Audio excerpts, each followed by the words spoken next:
No ar, JF Cast, seu programa de saúde e bem-estar associado a um bom bate-papo, promovido por nossa equipe de podcast da Associação Joelísio Fraga Mieloma Múltiplo. Agora JF Cast, com Joelísio Fraga. Olá, boa tarde. Estamos ao vivo aqui na Melodia FM 87.9 e também no Instagram, @Joelísio_Fraga. Hoje estamos juntos em mais uma edição do nosso podcast especial dedicada ao Outubro Rosa, uma campanha que mobiliza o mundo inteiro pela prevenção e o diagnóstico precoce do câncer de mama. E para essa conversa de cuidado, empatia e informação, estamos recebendo aqui com muito carinho o Dr. André Veloso, médico mastologista, profissional dedicado à saúde da mulher, que vai nos ajudar a entender mais sobre a importância do autocuidado e o papel de todos nós nessa causa. Doutor André, muito obrigado por ter aceito o meu convite. Seja muito bem-vindo, meu querido. Obrigado, Elísio, a todos que nos assistem e nos ouvem aqui pela Melodia FM. Eu que agradeço aí realmente o convite para a gente ter esse bate-papo, né, de tentar levar uma informação lúcida, clara, né, para todos que estão nos ouvindo e nos assistindo, já que a gente, né, diante de um mundo que hoje está muito contaminado pelas fake news, né, acho que é papel aqui nosso, né, tentar realmente levar a informação para as mulheres principalmente, né, e tentar construir uma ideia em relação a esse assunto tão relevante. Quem é Dr. André Veloso? Então, meu nome é André Veloso, sou mastologista, sou mineiro aqui de pertinho de Montes Claros e vim aqui para a Conquista em 2012, né, a cidade que me acolheu, a minha esposa, meu filho, que também são de fora. Hoje eu estou no IMASTO, né, sou sócio do IMASTO e também leciono na UESB e participo também de atividades na UFBA. O que te trouxe para a Conquista, doutor? Então, assim, Júlio, é uma cidade que, como a gente é mineiro e mineiro não tem praia, né? Acaba você também passando muito aqui pela região, né? Para ir para a praia. Então, acabou nessas passagens aqui por Vitória da Conquista, foi uma cidade que me encantou, entendeu?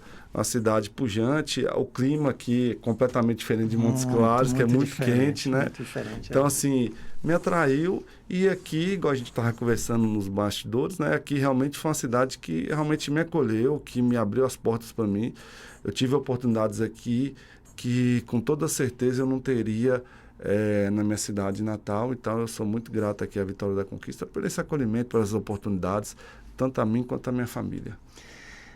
Pessoal, a gente estava trocando as figurinhas desde a semana passada e Sim. A gente vê que o mundo é pequeno, né? Ele tem uma formação em Jaú, né, lá no Hospital Amaral Carvalho, onde é o nosso principal parceiro do nosso trabalho social.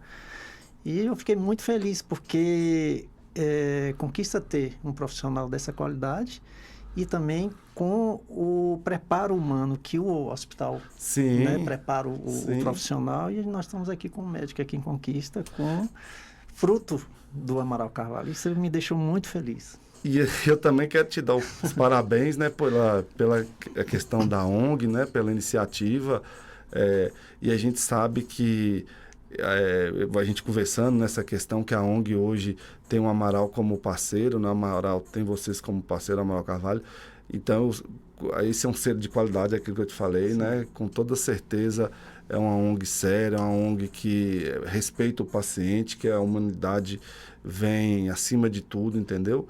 Então, assim, eu quero até te dar os parabéns aqui presencialmente, porque pela iniciativa, por ajudar tantos pacientes, entendeu? Você me falou que tem 600 pacientes aí só de mieloma que está aí sendo assistido. Então, eu acho que casou aí uma ideia legal com um parceiro legal que é o Amaral Carvalho. Nossa, muito feliz. Isso é Deus, né? Eu Sim, sempre falo com que certeza. Deus é que administra e a gente só faz obedecer, né? E aquele hospital é um hospital fantástico. Eu tive lá dentro por 2 anos, entendeu? Quando eu estava terminando minha residência, eu tive um acidente de carro lá grave, lá na região. Até quando eu estava vindo aqui para assumir o concurso da UESB, entendeu? E então lá eu fui residente, né? Fui médico residente e fui paciente ali dentro, entendeu? Não é o perfil de paciente, a gente sabe que lá o paciente é oncológico, a grande maioria das vezes, mas por eu ser da casa, por o acidente ter sido ali pertinho, acabou sendo, eu fui encaminhado para lá. Então eu vivenciei essas Você duas... viu os dois lados. Eu vi os dois lados. E assim, é impressionante assim, o acolhimento, a atenção, a qualidade. Assim, é realmente como deveria ser todos os hospitais, entendeu? A gente vê que o paciente é tratado com dignidade. Sim, com certeza. Com respeito, né? Era tão engraçado lá, por exemplo, lá não tinha distinção dessa questão, pelo menos na mastologia, não tinha distinção dessa questão. Esse paciente aqui é particular, esse paciente aqui é plano de saúde, esse paciente aqui é SUS. Não tinha isso. Entendeu? Não tem isso, entendeu? Então não mudava nada. Então, às vezes a gente estava operando um paciente que era um paciente particular, um paciente de convênio, entendeu? Então não mudava absolutamente nada lá. Então essa questão, eu vou entrar lá porque eu tenho convênio, quero me tratar lá de um câncer pelo convênio. Ou não, eu não tenho convênio, eu vou pelo SUS. Não muda absolutamente nada. Não fica achando que quem tem convênio vai chegar lá, vai ter algum privilégio. Não existe isso lá, entendeu? Nada. Tanto que eu tinha convênio e fiquei lá internado pelo SUS, entendeu? Que na hora do acidente, né? E não mudou absolutamente nada. Enfim, é realmente um local de referência, é um local realmente de ciência, de acolhimento, enfim, espetáculo aquele hospital. E parabéns aí pela parceria. Obrigado. É isso, quem ganha são os pacientes que a gente acompanha, né? Com toda certeza. Tá.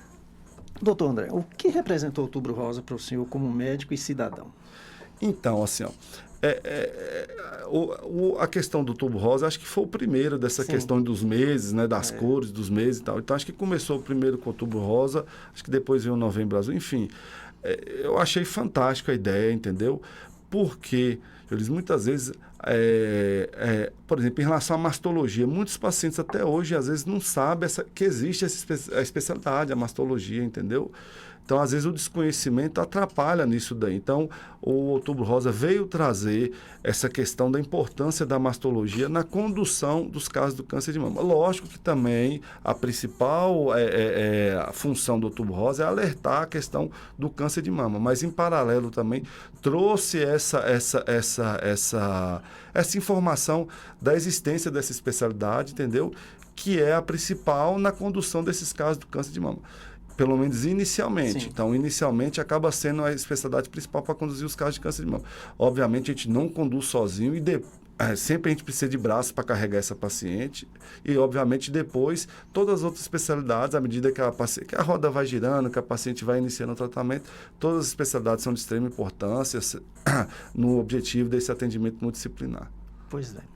Por que ainda é necessário falar tanto sobre o câncer de mama no ano de 2025?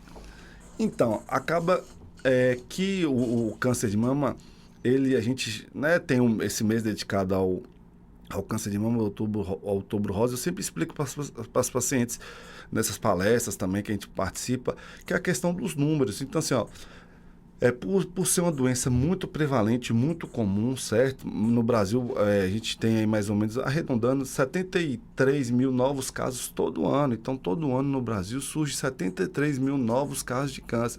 Sem contar aqueles casos que acabam, infelizmente, recidivando, entendeu? A principal causa de mortalidade por câncer na mulher também é um câncer de mama. Então, assim, a doença, em relação a uma mulher com câncer, ela é o segundo tipo de câncer mais frequente na mulher. A primeira é melanoma, né? Melanoma. A primeira, os cânceres de pele não melanoma. Não melanoma. Isso, que é o base celular, espino celular. Certo? Que tem pouca morbidade, mortalidade, graças a Deus. Então, assim, aí depois vem o câncer de mama. Então, em termos de incidência, de incidência é o segundo, certo? E de mortalidade é o primeiro. Então, esses números são realmente números relevantes, mais ou menos 20 mil mortes todo ano por câncer de mama. E, infelizmente, em mulheres que estão em sua plenitude da vida, aquela mulher que está ativa, fazendo planos, fazendo sonhos, entendeu? Tendo seus sonhos enfim, de progredir familiarmente ou profissionalmente. Enfim, atinge uma época da vida que é mais dolorosa ainda. Lógico que qualquer idade é ruim de ter isso, doença. Doença nenhuma, se você puder escolher, não escolhe idade nenhuma. Mas acontece frequente nessas pacientes produtivas que estão aí em sua plenitude da vida. Quais os principais avanços no diagnóstico do tratamento nos últimos anos? Então, acontece, Joelisa, assim, ó, no Brasil ainda, a gente tem uma dificuldade ainda tão grande em realizar o básico, entendeu? O beabá. Então, assim, hoje a gente está discutindo ainda no Brasil a questão da mamografia, a questão que eu citei aqui no início das fake news. A gente está ainda numa etapa que está tendo que ficar divulgando a importância da mamografia, entendeu? Um absurdo, em 2025 você ainda está tendo que explicar, divulgar, construir a importância da mamografia, entendeu? E com essa chegada dessas fake news, que vem mais para desconstruir, a desconstrução parece que ela propaga muito mais rápido do que a construção, entendeu? Né? Infelizmente, entendeu? Então, hoje a gente está discutindo ainda a importância da mamografia, mas hoje em dia, em centros, igual a gente citou aqui a questão do Amaral Carvalho, onde a coisa realmente funciona, você tem avanços importantíssimos, entendeu? E hoje, quando chegam algumas medicações novas, principalmente quimioterápicos, certo? Cada vez mais avançados, com menos efeitos colaterais, mais específicos. Quando chega uma droga nova dessa nos Estados Unidos, antigamente que era vinha a pé para chegar aqui no Brasil, certo? E a jegue, entendeu? Quando chega lá fora, na Europa, nos Estados Unidos, seja onde for, hoje em dia você com 4, 5 meses já tem acesso a isso daqui no Brasil, entendeu?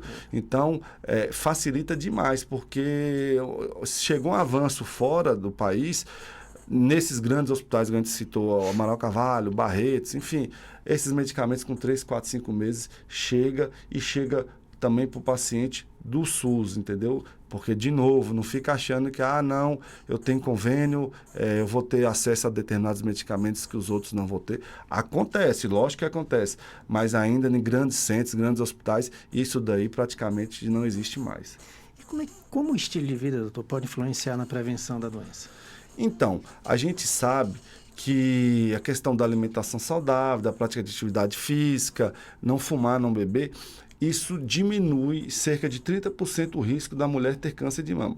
Não é que a pessoa está imune, certo? Nem vacina, às vezes você consegue imunizar 100%, certo? Mas diminui muito a chance da paciente ter câncer de mama. Que até mesmo esses daí são os fatores modificáveis, porque você tem fatores que não são modificáveis. Por exemplo, só o fato de você mulher envelhecer é um fator de risco, entendeu? Então, e aí, faz como? Eu sou mulher, estou envelhecendo. Então, a idade e o sexo feminino é um fator de risco, entendeu? Não que não aconteça em homens o câncer de mama, mas é bem menos frequente. Então, assim, tem fatores que a gente não consegue modificar. A primeira menstruação muito precoce também é um fator de risco. E aí, ela vai fazer como? Como que ela vai impedir isso daí? Então, não tem como. Então, a obesidade é um fator de risco, mas ela é modificável. Então, você tenta atuar nisso daí. A questão do sedentarismo é um fator de risco modificável. Então, você tenta modificar isso daí. Então, essas pacientes que seguem essas orientações que a gente passa no consultório, diminui o risco dela ter câncer de mama. Agora eu falei, não evita, mas diminui. Doutor, mas eu segui certinho, bonitinho isso daí, acabei tendo câncer de mama. É triste, é ruim, tudo. A gente realmente, como eu falei, é uma infelicidade e tudo.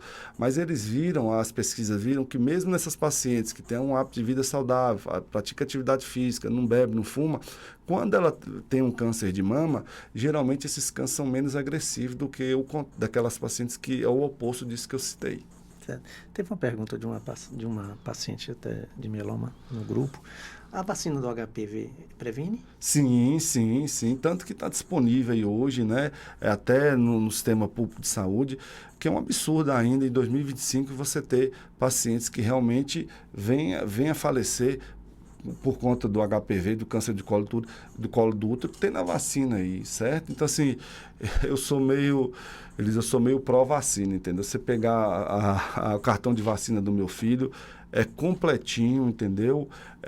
Tudo direitinho. Eu sou meio pró-vacina. Eu também sou. Eu sou a favor da ciência. Eu tenho 2 cartões. Entendeu? Isso, de dengue, esses negócios, tudo meu moleque já tomou, minha esposa toma, eu tomo. A gente teve não é politizando, mas a gente teve aquela questão aí, infelizmente, do Covid aí. Eu fui para a fila, fiquei esperando, porque eu sou pró-ciência, eu sou pró-vacina. Você sabe que no transplante você perde toda... Sim, né?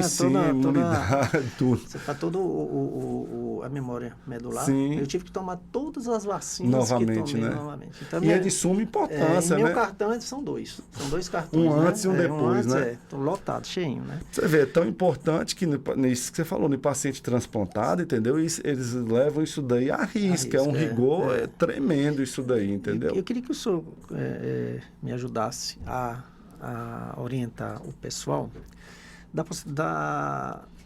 daquela mãe para levar sua filha de 9 anos, né? Que já inicia, porque às vezes ainda tem esse preconceito. De que, esse estigma, né? Porque ainda pensa que a filha vai estar apta a ter uma vida sexual. E não não é não nada tem disso. nada disso, entendeu? Infelizmente, nós já tivemos um colega seu aqui que fala que eles têm esse problema de conscientização por parte dos pais, né? Sim. De não levar a filha ou filho a tomar a vacina de HPV a partir dos 9 anos, que é mais seguro, porque ele já está apto para fazer como se fosse uma vida sexual normal. E não é, né? Não tem nada a ver. Então, nada a ver. Então, se fosse assim, a pessoa que tirasse a carteira, a CNH, a carteira de motorista, estava apta a poder dirigir 200, 300. Então, agora eu vou estar dando a liberdade para o meu filho de 18 anos, tirou a carteira, para ele poder andar 300 quilômetros. Não tem nada a ver uma coisa com a outra, isso é uma segurança, né? Uma prevenção de vários tipos de câncer. Né? Exatamente.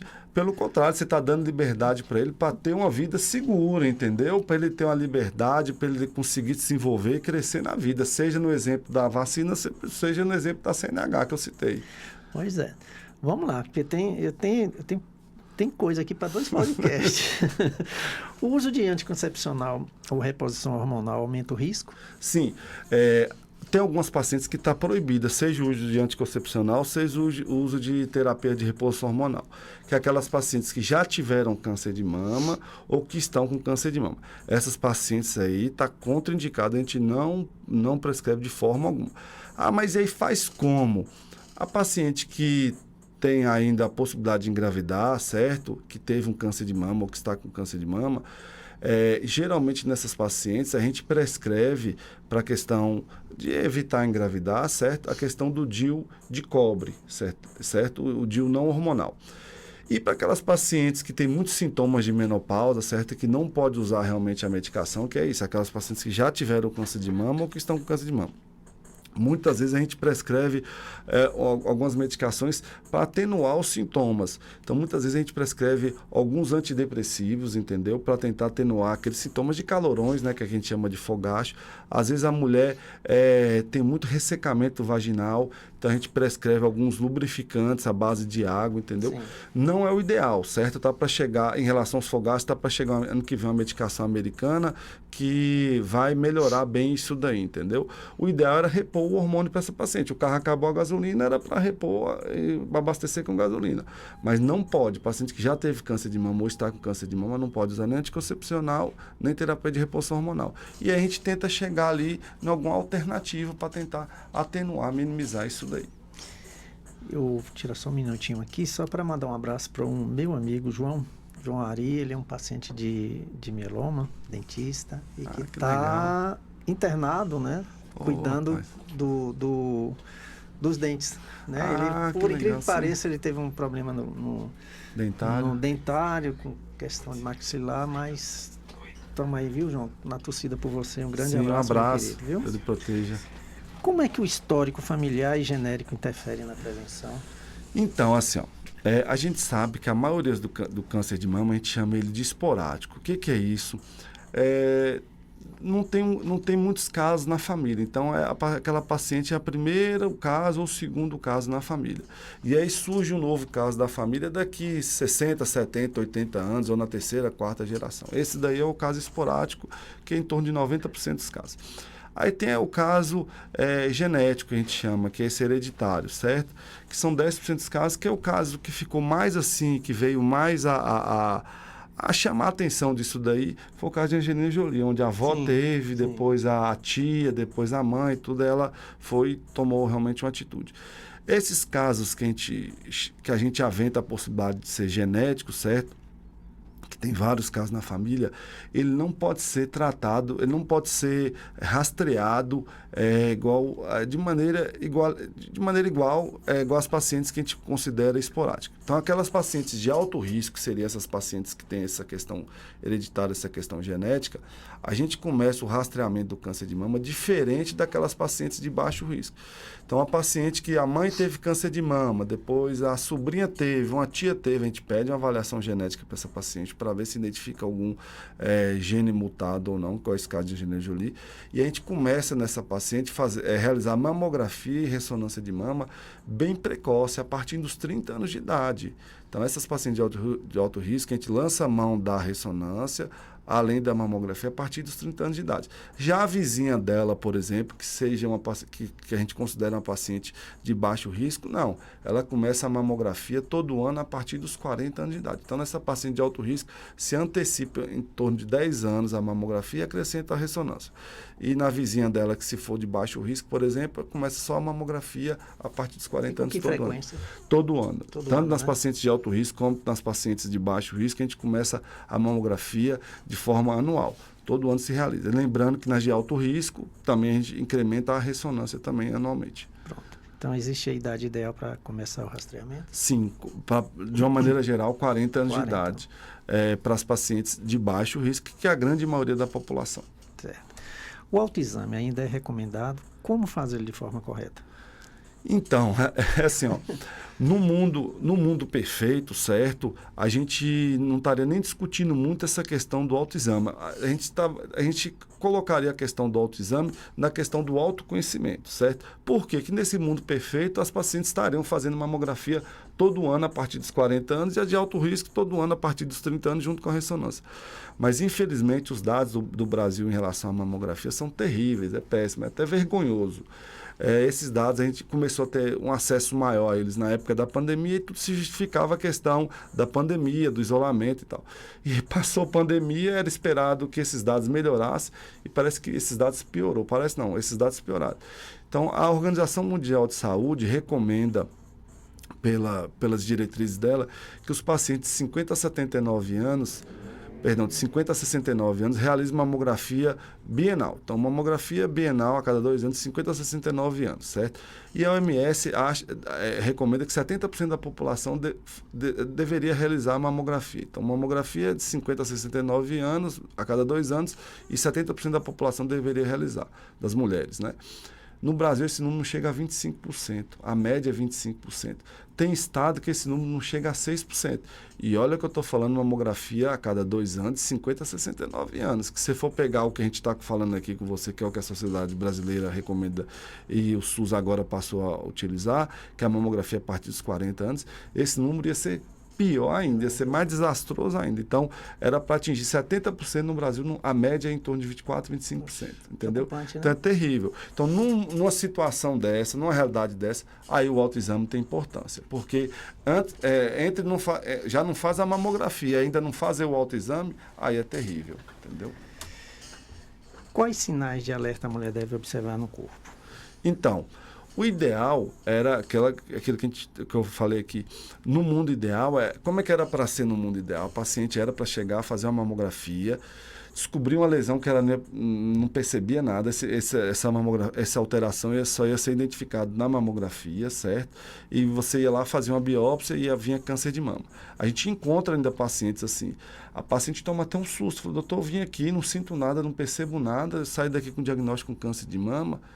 Sim, é terrível, não estou falando que é bom isso daí, mas é muito melhor do que essa realidade que a gente encontra hoje, que é quando a paciente já tem algum sintoma. Porque o principal desses sintomas é o nódulo palpável na mama, para você ter uma noção, o nódulo, para ele se tornar palpável, ele tem que ter, para a paciente perceber o nódulo palpável, ele tem que ter no mínimo 3 centímetros, entendeu? Então já é um estadiamento mais avançado do câncer de mama. Menos disso ela não consegue ver, não? Ela examinando, não. E pelo autoexame, ela não identifica isso. Então você está vendo que a mamografia, a pessoa não sente nada, a pessoa até duvida se tem um câncer. Está lá a biópsia mostrando que é um câncer, ela duvida, doutor, não sinto nada. Já diferente do autoexame, que quando a paciente percebe, já está no estadiamento mais avançado. Então, o principal sintoma que a mulher percebe acaba sendo realmente um nódulo palpável de mama. Você pode ter outros, o mamilo pode entrar para dentro, pode começar a ter secreção saindo pelo bico da mama, a mama pode estar toda inflamada, mas todos esses casos, geralmente, são casos mais avançados. Então, a gente queria, o ideal, no mundo ideal, é você diagnosticar a paciente sem sintoma algum. Ô, doutor, nós, no podcast aqui, nós estávamos falando sobre o câncer do testículo. Certo. E interessante que o seu colega falou que o mesmo processo do palpar, Sim. né? Exato. E que ninguém divulga isso, ninguém sabia. Isso, assim, ó, tem algumas doenças, entendeu? Que existe um protocolo de rastreamento, entendeu? Tem outras que não. Aí vem essa questão do autoconhecimento, do autoexame, entendeu? Então, assim, no mundo onde você não consegue, por exemplo, realizar a mamografia, então aí entra a importância do autoexame. Para você ter noção, Júlio, em torno mais ou menos de 70% dos municípios brasileiros não tem mamógrafo. E o que mais tem no Brasil é mamógrafo. O Brasil, a quantidade de mamógrafo no Brasil... exatamente, a distribuição é ruim. Né? A quantidade de mamógrafo do Brasil, que o Brasil tem hoje, daria para cobrir uma população de 1 bilhão de habitantes, entendeu? Nossa. Agora, o problema é o acesso, a distribuição. Então, essa é a dificuldade. E aí é onde que vem... essas campanhas que eu acho bacana, essas campanhas de carreta, né? Vai ter uma carreta para fazer um mutirão de mamografia, um mutirão de HPV. Então, assim, você consegue levar para essas cidades que não têm esse Barretos acesso. Tem carreta. Isso, Barretos tem várias carretas, entendeu? No dia que eu tive em Barretos, estava 2 carretas saindo. Eu acho isso fantástico, entendeu? Porque você consegue levar, isso dá acesso para essas pacientes. Pois é. Quais são os tipos mais comuns da doença, doutor? Então, em relação ao câncer de mama... Sim, ao câncer de mama. Então, em relação ao câncer de mama, acaba que hoje em dia no Brasil, aí varia muito em relação aos dados, certo? Mas assim, ó, que não tem, que é um dado que todo mundo aceita, é que em torno de 40% dos casos, certo? Chegue já no estadiamento mais avançado, certo? Que estadiamento avançado seria isso? É até um absurdo isso daqui, mas seria tumores maior que 5 centímetros, certo? Não, maior que 5 centímetros, então é mais ou menos isso daqui, ó, entendeu?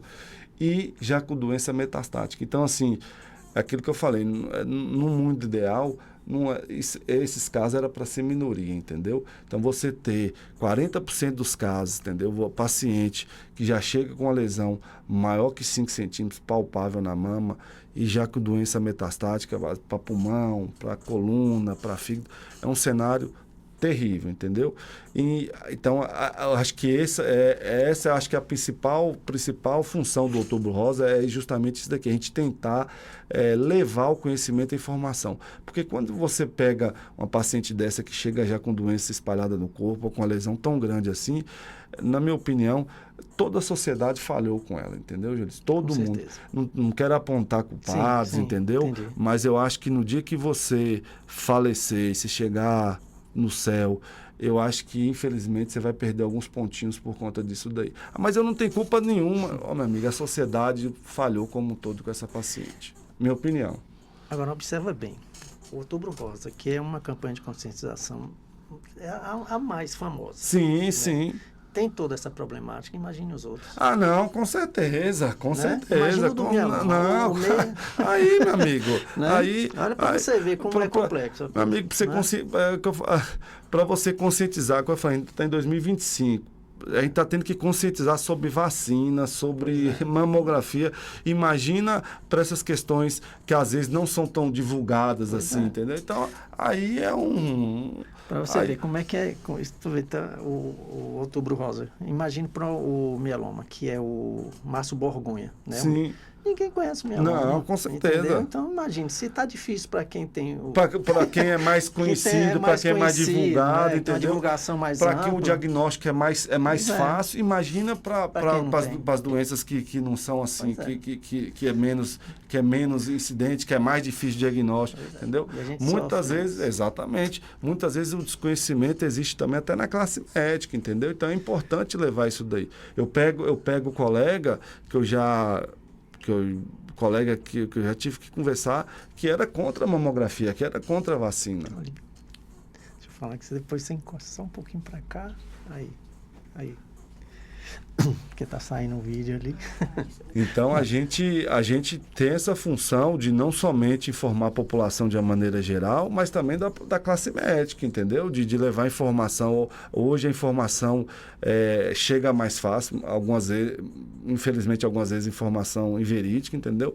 Mas a gente tem a obrigação de levar para os profissionais médicos, não médicos, para a população de uma maneira geral, essa informação, a necessidade, a importância dos exames, seja ele do câncer de mama, seja do mieloma, do de próstata, seja qual for. Pois é. Como é que a medicina personalizada tem ajudado no tratamento, doutor André? Então, vem avançando muito com essa questão da genética, sabe, Jolise? Vem melhorando muito. Eles acham que no futuro, bem próximo, a questão da biópsia líquida vai funcionar, vai entrar, realmente entrar no dia a dia do atendimento dessas pacientes, que seria você fazer uma biópsia e fazer o tratamento focado naquela biópsia, personalizado, entendeu? Hoje a gente trata de uma maneira mais geral, a gente consegue dividir a paciente em subgrupos, certo? Em torno de 4 subgrupos, que é luminal A, B, triplo negativo e HER2. Então, a gente consegue dividir já essa paciente em subgrupos. Mas eles acham que no futuro bem próximo, a gente vai conseguir ainda dividir essa paciente em subgrupos cada vez menores e levando um tratamento mais específico, mais individualizado, com menos efeito colateral. O senhor é um apaixonado pelo SUS, né? Sim, né? Eu vim de lá do Amaral. A minha formação foi toda lá. Existe diferença entre o tratamento oferecido pelo SUS e a rede privada? A gente sabe que em cidades menores, hospitais menores, ainda existe essa discrepância. Agora, em hospitais maiores, hospitais universitários e grandes centros, isso daí realmente não existe mais ou é quase nulo. Eu lembro lá do Amaral, meus professores falavam que eles tinham mais dificuldade de tratar o paciente privado ou o paciente de plano de saúde do que o paciente do SUS, entendeu? E realmente isso era nítido lá, entendeu?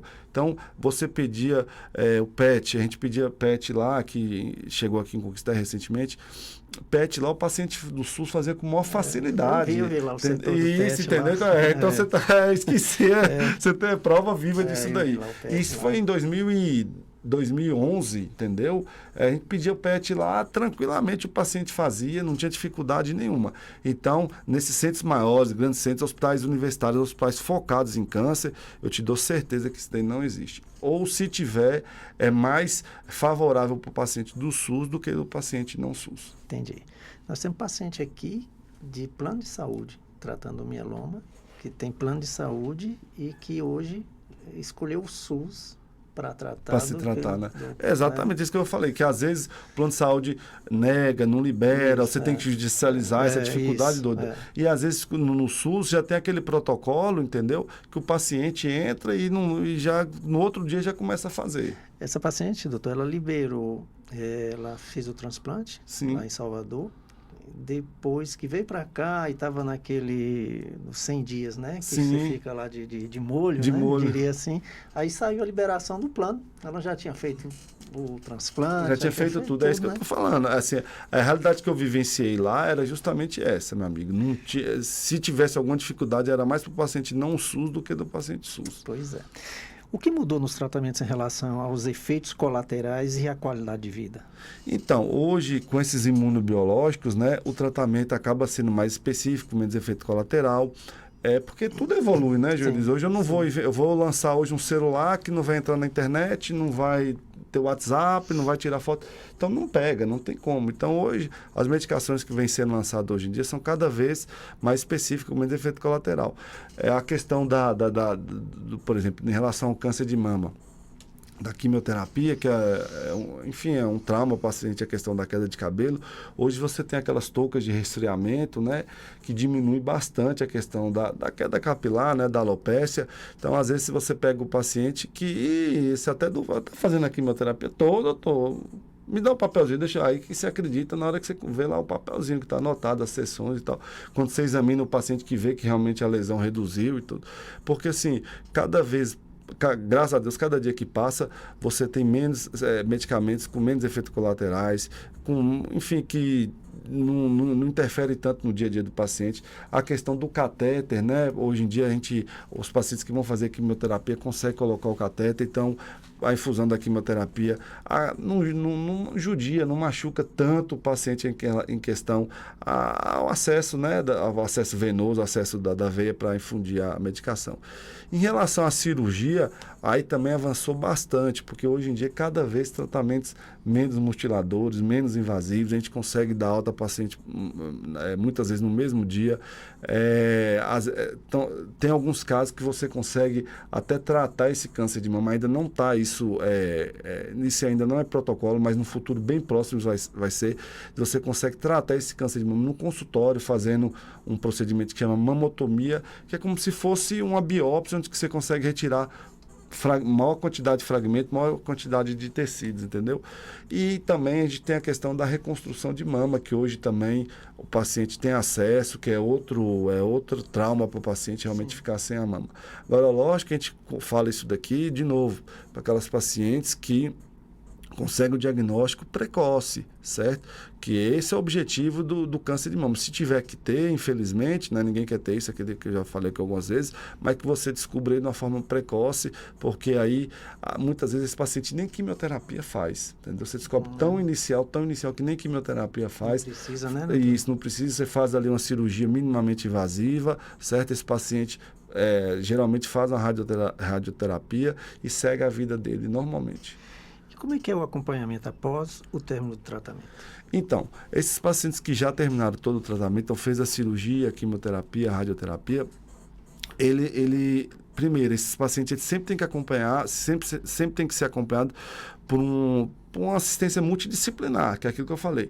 Inicialmente, a mastologia é a principal especialidade para esse paciente. Inicialmente, mas depois não tem como, a gente tem que dividir para poder somar. Certo? Então, esse paciente depois ele vai precisar de um acompanhamento junto com o serviço de oncologia, de radioterapia. Esse paciente vai precisar de um acompanhamento com o serviço de psicologia, certo? Que é o que a gente tem lá na clínica.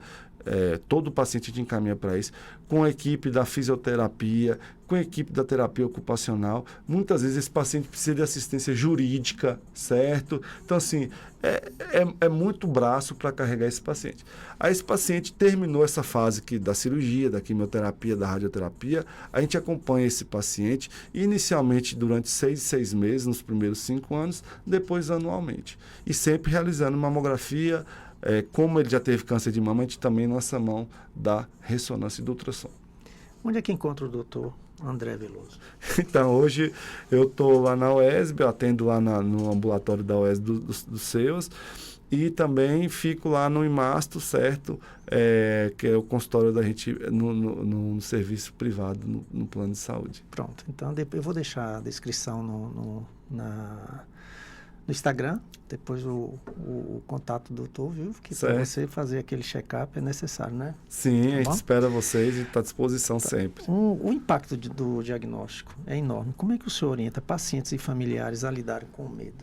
Então, aquilo a gente porque não te cortando, o senhor absorve, né? Sim, aqui a gente estava conversando isso aqui antes. Assim, pensar que num cenário que 40% das pacientes vão chegar no estadiamento avançado, entendeu? E mesmo precoce, não tem como a gente não... Enfim, eu pelo menos ainda não consegui não me sensibilizar com isso, entendeu? Então, assim, tem dia que você sai do consultório realmente cansado, nem pelo volume, porque você compartilha aquilo ali com a paciente, não tem como, entendeu? Por isso que lá no IMASTO, o que a gente fez? Toda paciente oncológica, certo? Toda paciente oncológica, a gente encaminha para o serviço de psicologia que a gente tem dentro do IMASTO. O paciente não tem custo nenhum, não tem dificuldade nenhuma. É um serviço que a gente criou lá dentro do Imastro, e o Imastro custeia. Que legal. E também, em conjunto, a gente acompanha. Então, ela é acompanhada pelo Serviço de Psicologia individualmente e, em conjunto, ela faz uma dinâmica em grupo com o pessoal, com os psicólogos da Uninasal lá dentro do Imastro, que é o que chama Acolhimastro, entendeu? Então, ela é acompanhada individualmente e em grupo. Porque você receber um diagnóstico desse, a gente estava conversando aqui também antes, entendeu? Não é fácil, entendeu? Não tem como. Não tem aquele que, na hora que escuta essa palavra, pelo menos na primeira semana, não tenha medo da morte, não acha que acabou, enfim, que o chão dele não abra. Isso daí, eu falo muito com as pacientes, eu falo, eu estou aqui para servir de norte, para orientar e tudo e tal, mas sentar do lado de cá da mesa é uma coisa, sentar do lado de lá da mesa recebendo o diagnóstico é outra coisa completamente diferente. Então, no dia que acontecer comigo, como paciente, eu sei que eu vou passar por tudo isso daí. Sim. Por eu pensar nisso, eu tenho que também tentar fazer a mesma coisa por essa paciente. Eu vou, peraí, como é que eu queria que fosse para mim? Não, eu queria que eu fosse acolhido, porque essa sensação de dor, de medo, de morte, não tem aquele, a não ser se for doido, entendeu? Para escutar escutar um diagnóstico desse e achar que, e no primeiro momento, pelo menos, a pessoa não ter o medo, não achar, enfim, que acabou, de perder noite de sono, não chorar, acho que não tem aquele que não passaria por isso. O câncer, a gente tenta até desmistificar que o câncer não é fim. Sim. Né? Interessante que você toma 10 medicamentos para o coração, numa boa. Mas toma para o câncer. Para o câncer, sim, já é isso, bem, com certeza. A palavra é muito forte ainda, né? A palavra é muito forte.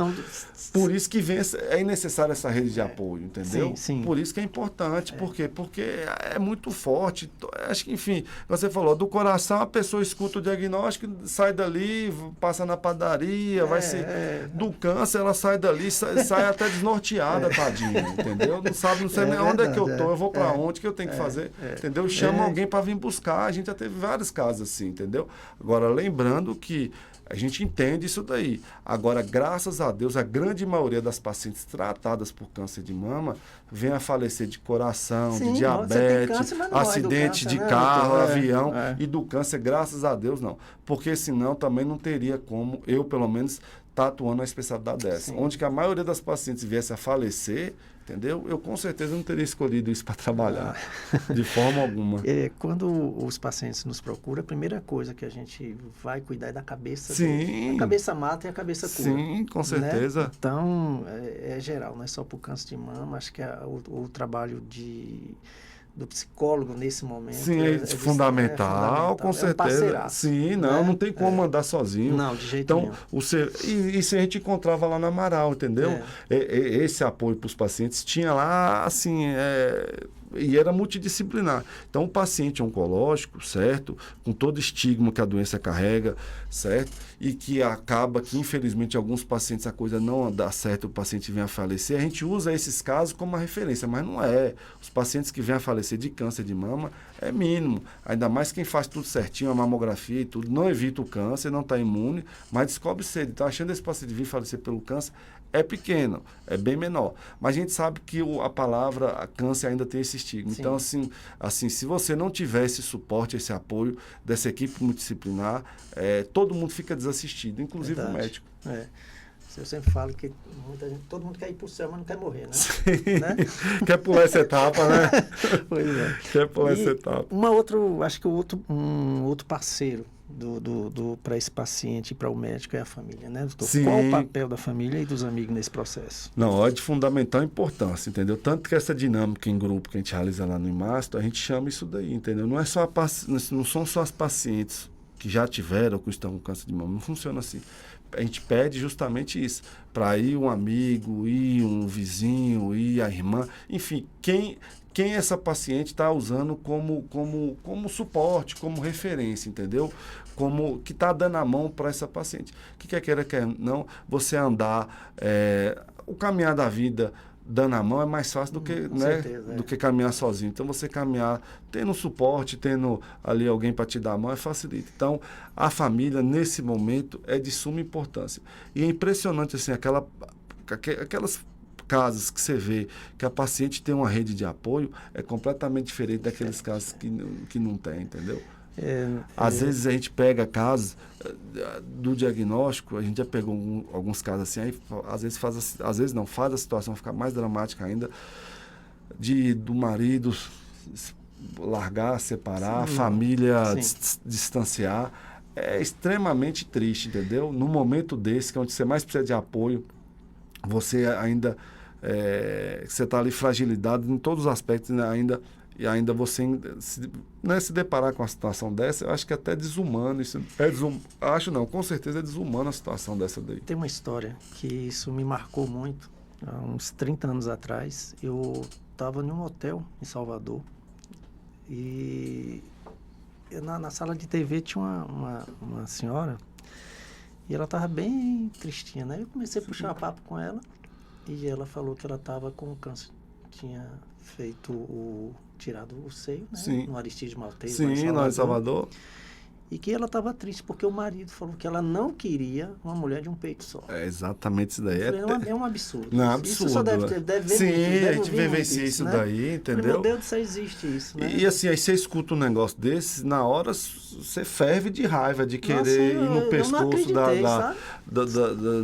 do marido desse, entendeu? Porque assim, é um momento, poxa... É um momento de maior fragilidade da mulher, de sensibilidade. E você, no momento desse, um negócio desse é desumano, entendeu? Eu não esqueço disso. Você não faz isso nem com, sei lá, com quem, nem com... Isso me marcou e a gente vê no trabalho que a gente tem de casos de ex-esposa tomarem conta de marido. Sim, com certeza, entendeu? Com de certeza. Cuidar de tudo, abandona, né? o marido abandona a esposa e na hora que ele precisa a esposa está lá voltando para acolher, para ajudar. A mulher tem uma sensibilidade que tipo assim, um amor materno. Sim, né? A mulher cuidar, tem um colega que fala que se Jesus Cristo um dia voltar, ele deve vir em forma de mulher, porque a mulher tem uma sensibilidade que a mulher agrega, a mulher... Enfim, é o suporte familiar, entendeu? Pelo menos na minha família é assim. A gente estava falando das redes, como é que o senhor acha que as redes de apoio e associações de pacientes podem fazer a diferença? Extremamente importante, entendeu? Essas redes de apoio...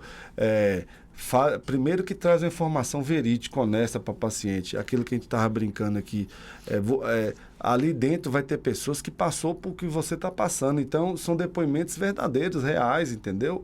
E não tem aquilo que eu brinquei com você. Não tem quem melhor... Vamos falar de fome no mundo. Não tem melhor pessoa para falar de fome quem já passou fome no mundo. Então, essa pessoa sabe, entendeu? Sabe realmente o que é. Então, eu acho esses grupos de apoio fantásticos, entendeu? A gente lá no IMAS demorou a criar isso daí por dificuldades de a gente encontrar aqui... enfim, de botar esses projetos para andar, entendeu? Mas a gente começou agora, pequenininho, a gente pensa em um dia crescer isso daí, porque realmente traz a informação verdadeira, honesta para o paciente, mostra para o paciente um outro lado da doença, mostra que a maioria dos casos tratados realmente consegue se livrar, curar disso daí, e também traz para o paciente, às vezes, mostra caminhos para se buscar o tratamento que às vezes ele não sabe, ele não tem como, enfim, ele desconhece. Então, às vezes quebra toda essa burocracia, essa dificuldade que muitas vezes a gente encontra no tratamento, ainda mais quando você está distante de centros de tratamento de referência. O que o senhor acha que o poder público poderia fazer mais para fortalecer o diagnóstico precoce? Então, vem melhorando, certo? Vem melhorando. Essa questão só do SUS agora facilitar, do Sistema Único de Saúde, facilitar, estimular a questão da mamografia após os 40 anos, já melhorou muito. Essas campanhas dos mutirões, das carretas, são outras que eu acho fantástico esse tipo de atitude, entendeu? Mas eu acho que ainda falta um pouco essa questão de centros especializados, entendeu? Porque o melhor local para você tratar uma fratura são esses hospitais específicos em ortopedia, centros de trauma. Então, o melhor local para você tratar um câncer de mama ou os pacientes oncológicos são esses hospitais, são esses centros oncológicos. Então, eu acho que isso daí deveria ser difundido mais, deveria, nessas macro-regiões, ser criados esses hospitais que acolha esse paciente, que são pacientes que têm umas especificidades diferentes dos pacientes geral. Então, assim, um paciente com problema de vesícula, cálculo na vesícula, hérnia, que tem um mioma, esses pacientes, eles têm uma demanda completamente diferente do paciente oncológico, entendeu? Então, é um outro tipo de acolhimento. O paciente fratura, ainda mais fraturas complexas, é um outro tipo de acolhimento, hospital de trauma, outro tipo de visão, hospital de trauma. Então, assim, eu acho que esses centros especializados, eles deveriam ser mais difundidos no Brasil. O que mais o senhor gostaria que as mulheres lembrassem sobre o Outubro Rosa? Meu recado é justamente esse. Acho que realmente conscientizar a importância da mamografia, entendeu? Conscientizar a importância da mamografia. Porque é inadmissível hoje no Brasil você ter tantos casos avançados de câncer de mama. A gente dá, né, quando a gente é convidado para essas palestras, a gente tem no final da palestra, a gente mostra umas sessões de foto de pacientes, sem expor a paciente, obviamente, né? De lesões na mama, que é inacreditável. E todo ano você tem 1, 2, 3 fotos para colocar nesses slides, nessas apresentações. Esse ano eu falei, eu nem vou colocar mais, que acho que é isso que deve estar atraindo. Não é possível. Que todo ano tinha 2, 3 casos de cena de filme de terror, entendeu? De ser inacreditável, entendeu? Quando a gente apresenta, eu falo, já estou avisando aqui agora, porque é cena de filme de terror, entendeu? Então, assim, é inadmissível isso daí, entendeu? E aquilo que eu falei, a sociedade perde como um todo, a sociedade é culpada como um todo. Então, não deixe de realizar sua mamografia todo ano a partir dos 40 anos, porque isso daí realmente salva vidas, isso permite o diagnóstico precoce, e isso daí vai fazer essa paciente, se ela devia ter um câncer de mama, ter uma sobrevida imensa, entendeu? Diferente daquelas mulheres que não realizam o exame. Eu sempre falo aqui, doutor, que as pessoas sempre veem que o câncer, ou qualquer outra neoplasia, acontece com o outro, não com ela. Sim, né? sim. Eu me alimento bem, eu faço academia, não fumo, não bebo, esquece. Com certeza. Né? É uma doença burocrática, é uma doença que não escolhe classe social, quem é bonito, quem é feio, não tem isso, entendeu? É democrática, é uma doença democrática. Ela pega rico, pobre, artista, não artista. Agora mesmo a gente está sendo muito divulgada a questão da Val Marchiori, com câncer de mama. Então ela não escolhe ninguém, entendeu? A gente já teve esse presidente José de Alencar, que teve inúmeros cânceres, entendeu? Mineiro. Então, assim, é a doença democrática, entendeu? Escolhe todo mundo. A Rainha Elizabeth teve mieloma. Sim, o mieloma, eu sei da história. Teve mieloma, então você vê que ela pega... Não tem isso. Isso, assim, ó. Né? A gente sabe de alguns fatores que diminuem o risco, mas não isenta. Não é falar, eu estou imune, eu não vou ter. Não funciona assim, meu amigo. Você, em relação ao câncer de mama, atividade física, alimentação saudável, enfim, sedentarismo, você não beber, não fumar. Isso diminui a chance. Se você tiver, geralmente é um câncer menos agressivo. Mas aquilo que eu falei, não isenta, não está imune. Que senão, é igual, por exemplo, quem vai realizar uma mamografia, eu estou imune? Não. Se você tiver que ter câncer de mama em 2027, você vai fazer a mamografia, esse ano não vai ter nada, 2026 não vai ter nada, 2027 vai fazer. Então, realmente, esses fatores de alimentação, não beber, não fumar e praticar atividade física diminui, mas não isenta a paciente de ter, certo? E a mamografia também, ela também não é uma vacina, também não impede a paciente de ter câncer de mama. Se ela tiver que ter em 2027, ela vai ter. Agora, faz descobrir cedo. Sim. Então, antes, é preferível você descobrir, eu uso sempre esse exemplo, entre ter uma cobrinha e uma cobrona, é preferível ter a cobrinha. Eu ia falar sobre isso agora, entendeu? Né? Que é melhor, isso você só consegue fazendo a prevenção isso, descobrindo cedo. Né? Então, se tiver que ter câncer de mama em 2027, que descubra em 2027. Ele tem veneno, pode matar? Pode, é uma cobrinha. Mas esse que descobriu em 27, se você deixar para ele descobrir em 2030, vai ser a época da cobrona. Aí, meu amigo, aí é muito mais difícil. Tem muito mais veneno, entendeu? Então, eu uso esse exemplo. Quem está falando é a voz da experiência. Aí, eu uso esse exemplo para paciente, eu uso esse exemplo lá na UESP com os alunos, entendeu? Porque realmente facilita o entendimento. Você vê que já passou o horário, tá vendo? Dá rapidinho, Peço né? desculpa aí. Nada, eu acho que vai conversando tinha aqui. Coisa aqui para 2 podcasts. Então, para perdão. finalizar, doutor, o que o senhor deixaria para quem está enfrentando o câncer de mama nesse momento? É isso, assim, ó. É uma mensagem de coragem, entendeu? Uma mensagem de realmente de enfrentamento.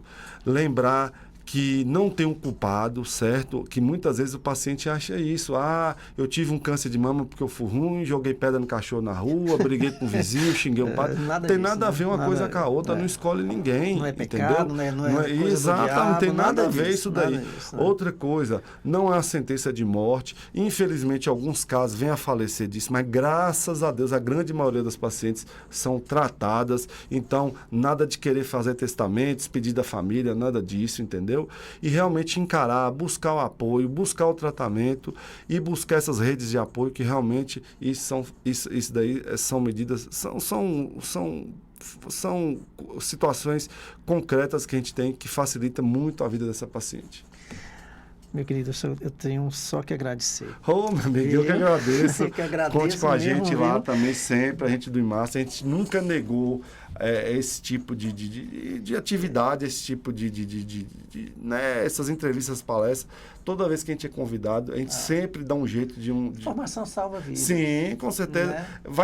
Se a gente não viesse, ia contra tudo o que a gente pensa, o que a gente... enfim, nossos conceitos. Deus te abençoe. Obrigado a nós Continue todos. sendo essa pessoa maravilhosa. Você tem um astral muito 10, uma Obrigado, energia, meu irmão. Você né? também aí, sua história de vida realmente Né? comove, entendeu? Essa história de luta realmente é até um exemplo pra gente. É um propósito, né? Sim. Como eu falo, Deus te administra as coisas e fala, agora você Sim. vai escrever na página, não é sua página, é a página de quem está perto de você, entendeu? Esse podcast, como todos os outros, você vê disponível também no nosso canal do YouTube, né? E também no Spotify. E semana que vem nós estamos de volta aqui, viu? Muito obrigado pelo carinho, pela atenção. Até semana que vem, se Deus quiser. Um abraço.